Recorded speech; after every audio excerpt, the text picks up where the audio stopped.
Welcome to the Automotive Blockchain channel, everyone. Hey, this is the bus driver, and you know what that means. A love dub goes out from my heart to all of those of you who have subscribed to the channel, who have listened to videos, who have liked.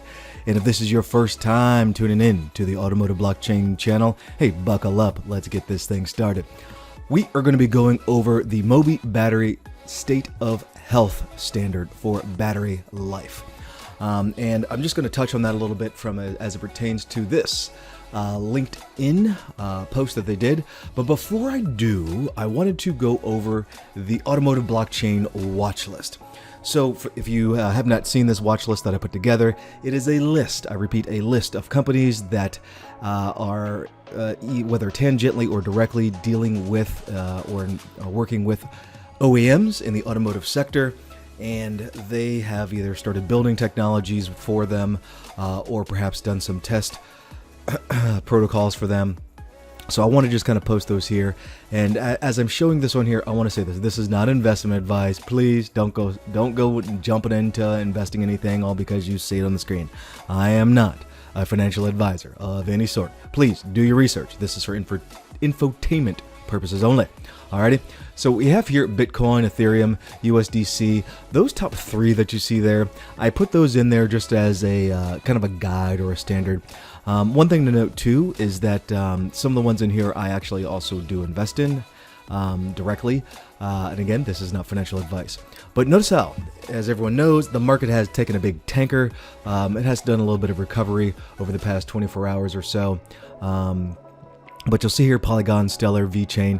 In my opinion, if you are going to be looking at any particular cryptocurrencies, after you've done your research and you are focused on particular companies that have some real world utility, you will find that many of the ones I have on this list do have substantial real world utility. So you can definitely do your research on that, and you can also go back to a number of my videos and see those. So this is the Automotive Blockchain watch list. If you see anything out there that you say, hey, bus driver, please let me know if you could add this to the Automotive Blockchain watch list. I'll be more than happy to review it and look at it. Again, it has to have something to do with the automotive industry or mobility in general. So let's go ahead and kick things off, going over to this LinkedIn post by the Mobility Open Blockchain Initiative. That is right, MOBI. And for those of you that do not know who MOBI is a consortium of, let's just say, a whole bunch of companies, okay? And they put together these standards for the mobility industry. And these standards, just so you know, they're not law. They, in my opinion, they set the foundation for entities such as the European Union, the United States government, banks, etc., and OEMs, obviously, kind of set the foundation and guidelines for them to follow moving forward. So in this particular standard, we have the MOBI Battery State of Health, the SOH standard. And what this has done, what they put this together for, is that it aims to promote the growth in the primary and secondary electric vehicle markets. And I know some of you might be thinking, wait a minute. There's a secondary market for these electric batteries that the Teslas and stuff are running around in. And my Prius that I bought back in 2012, it actually has some type of battery in there that could have a second life. Yes, that is correct. So they want to be able to provide assurance for the owners, the lenders, and the insurers, and enable the creation of new decentralized grid storage systems. Keyword, decentralized grid storage systems.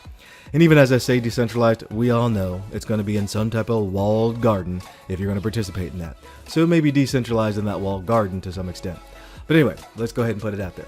So the battery SOH standard is a foundational component of the MOBI Battery Initiative, which focuses on the creation of a comprehensive California Air Resource Board compliant framework for the industry-wide secure data management system. Now that's a long paragraph to say this. Basically, California, who has the most, let's just say, stringent rules as it pertains to environment out of any of the wonderful states in this wonderful republic that we are in the United States, they kind of set the ground for that.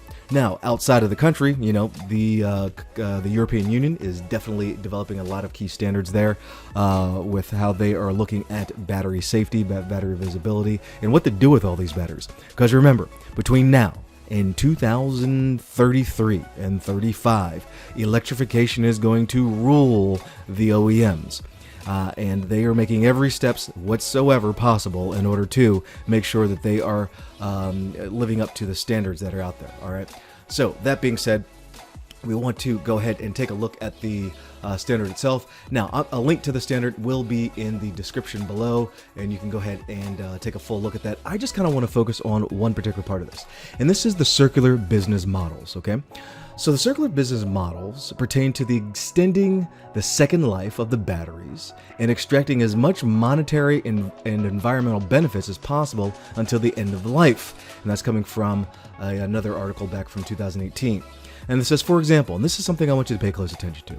For example, the electric batteries, but 80% of their state of health can still be used for other purposes such as home energy storage.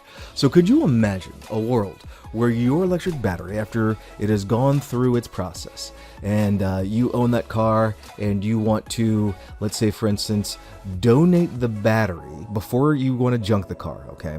You could donate the electric battery over to, let's say, a homeless shelter or some other less privileged individuals that are in your community, where they would be able to help use the remaining power of that battery with the proper conversion kit in order to power something going on in their house or their hut or their village or whatever it is, to help them either power a windmill or whatever it may be, that could help them have a better standard of living. So that is something that is quite there. But here's something about this, and keep in mind when it comes to any of these standards, any of these, and I'm going to go back to this list over here, any of these companies over here, real world utility is a key.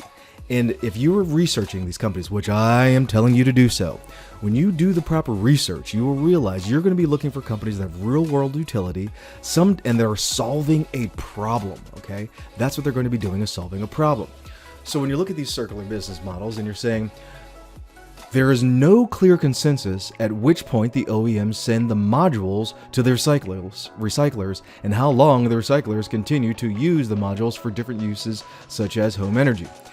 So there is a gap of, I guess you could say, knowledge and understanding of what happens there. Do the batteries just end up in a landfill somewhere, which we're trying to do everything we can to be green and standards at the beginning of the life cycle of the battery, but then at the end of the life cycle of the battery, it just goes into the dump? No, they don't want that. So these models assume that second life or repurposing will increase business opportunities for stakeholders and reduce the burden on recycling, which can be quite expensive. Hence, the circular business models extend the value chain for batteries beyond first life. And for some of you, you may be wondering, hey, bus driver, pump the brakes. What is value chain? Real quick, value chain and supply chain. I know, with everything going on in the market, you've heard of supply chain for sure. Supply chain is basically the process, the distribution process for a product or service getting from point A to point B, or point C or point D. It's like, say, the process for the yacht, the barge, the container, the recycle, or the manufacturing plant, etc. What are those processes as part of the supply chain in order to get the product from point A to point B?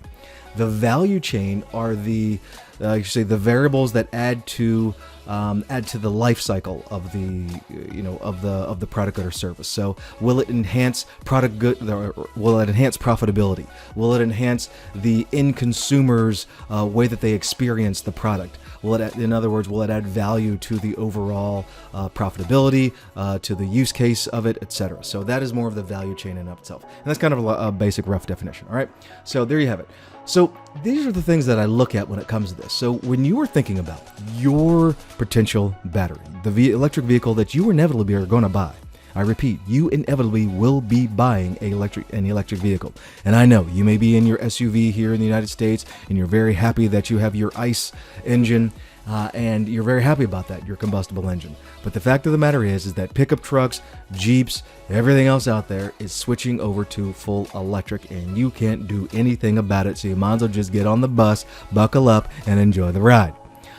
So what are you going to be doing with that from this point forward? So start thinking about those sorts of things and how it may be applying to your next purchase. Because when you look at these batteries, the standards are being built around you, folks, and companies such as, or I should say, consortiums such as MOBI are helping put these standards together. And when you go back and you look at the people who put this particular standard together as I scroll up to the first part of this, all right? Check this out.